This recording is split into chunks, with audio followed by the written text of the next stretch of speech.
Unang-una po sa lahat, isang napakatamis, isang napakagandang umaga na may mangyayari dito sa Barangay Sumacabsor na kinasasakupan ng kabanatuan ng isang barangay na sa pamamagitan ng ating mahal na gobernador,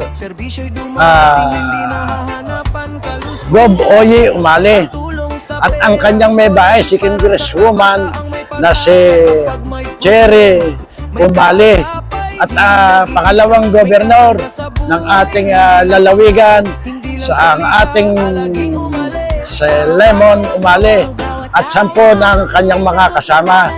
At higit sa lahat din po, isa rin po natin binabati si Doc Anthony Umali, gawa po ng sa kanilang mga kagandahang loob na ibinigay na pagtulong at paglingap dito sa ating barangay, ay kami po ay siyensya. At ang lahat po ng mga kabarangay ay natutuwa doon sa ginagawa ng ating butihing gobernador. Kaya kami po ay nagpapasalamat sa family Umali, at kami po ay patuloy na nililingap dito sa aming barangay. Kaya ang masasabi ko lang po ay maraming po salamat sa inyong lahat. Sa pagkilos na tapat, may pag-asang sumisibo. Sa serbisyo sa tao, ang bukas ay sumusulo. Alagay Umali, serbisyong totoo para sa tao. Ang tulong ay buo kasamaan. Talagang Umali, Solid supporters. sa bawat barangay, sama-sama lagi.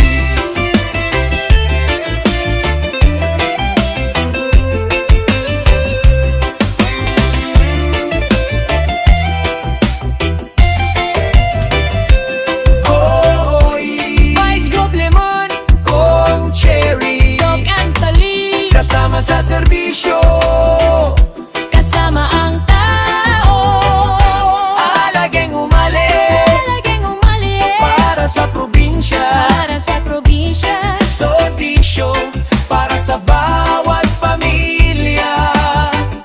Kasama ang talagang Umali. Solid supporters. Pag-unlad ng Nueva Ecija.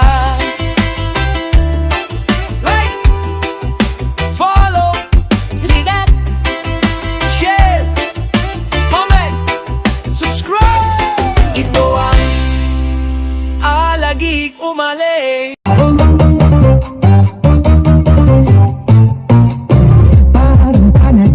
Magandang umaga po sa ating lahat. Ako nga pala si Ruel Julian, isang kagawad sa Barangay Sumacabsor. Ako po ay lubos na nagpapasalamat sa ating ama ng lalawigan na walang iba kundi kay Governor Oye Matias Umali.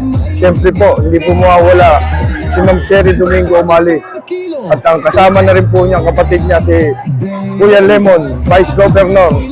Saka po kay Sir Doc Anthony Umali. Papasalamat po ako sa patuloy na suporta na ibinibigay sa buong lalawigan ng Nueva Ecija. At po itong bigas po na itong dinala niyo po dito ay isang malaking biyaya na rin para sa mga tiga Sumacabsor. Yun lamang po at maraming salamat.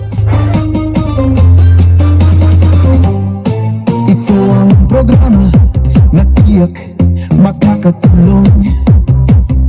Mula sa Kapitolyo, tinutupad ang mga pangako.